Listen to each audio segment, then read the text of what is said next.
Real.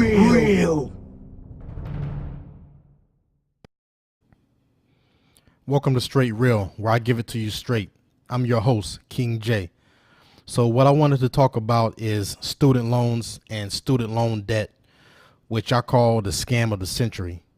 And the reason I think it's a scam is because, first of all, it's way too expensive. And I think too many people are getting ripped off by colleges and universities as well as the federal government. Really what I think happened and what really did happen between colleges and the federal government is they basically got together and colleges let the government know our tuition goes up every year. And soon our tuition is going to be too expensive for people to afford, and nobody will be able to come to our school, and we'll eventually go out of business. So the federal government said, we'll pay your tuition. We'll get your tuition paid, and we'll get students into your university. And we'll just make the students pay the money back. So basically, they pay this money to the colleges and universities in the form of what you call student loans, where basically they funnel the money through the students. So the university gets their money, and the students are ended up with the tab. And really, I think it's ridiculous because, first of all, how in the world can the federal government charge interest on something like a student loan or education, which is something that's so important? I think, first of all, it's just outrageous that the federal government can even charge interest on a student loan. And really, I believe that something like healthcare and education shouldn't cost anything. Now, I know this is what Bernie Sanders' campaign was about, but I've been talking about this way before Bernie Sanders was even running for president. And the reason I say that is because education has just gotten out of hand, and not too many people can afford going to school, going to college without getting piled up in debt and being buried in debt. Because tuition goes up every year. It goes up for community colleges. It goes up for universities every year. There are state laws that actually mandate that college tuition goes up every year. So there's really no way around it. But I think that important things like healthcare and education, those two things, they shouldn't be for-profit institutions or for-profit industries. I think healthcare and education should both be not-for-profit. The reason I say that is because you can't put a price on someone's health or on somebody's education. You know, health is priceless and education is priceless. I think that healthcare and education should be fully subsidized by the people. And you can say that it should be free. I don't like using that word free because somebody has to pay for it. It has to come from somewhere. I'd rather say it needs to be subsidized, fully subsidized by the country, meaning that we all pay for it and we all benefit from it. And a lot of people may disagree and say, well, I don't want to pay tax to send somebody else to college, and I don't want to pay a little more in taxes to pay somebody else's health care, until it's time for you to go to the hospital.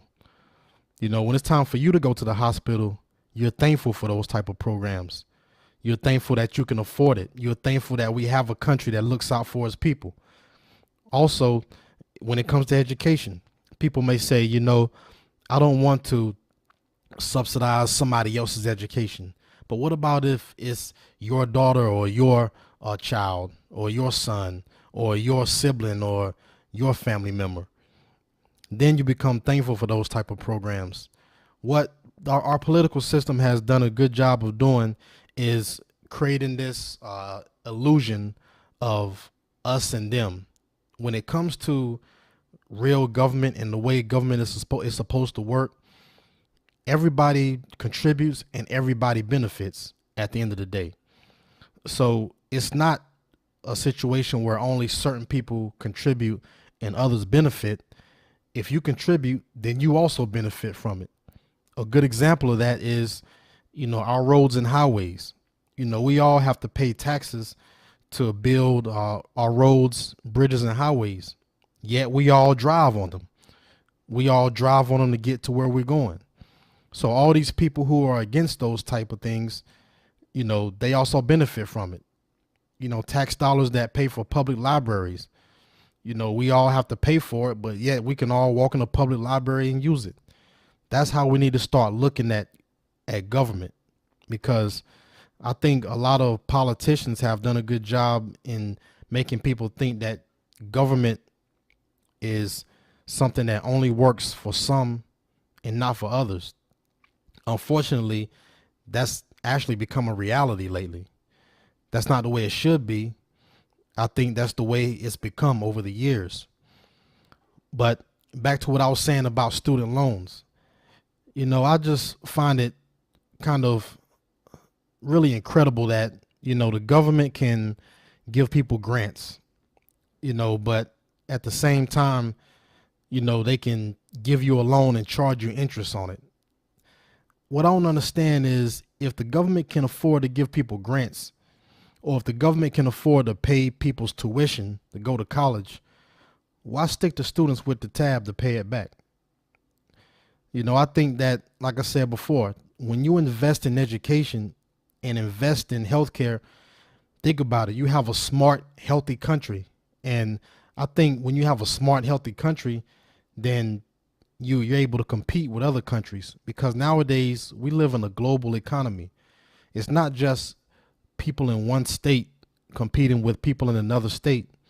We're competing with people all around the world now.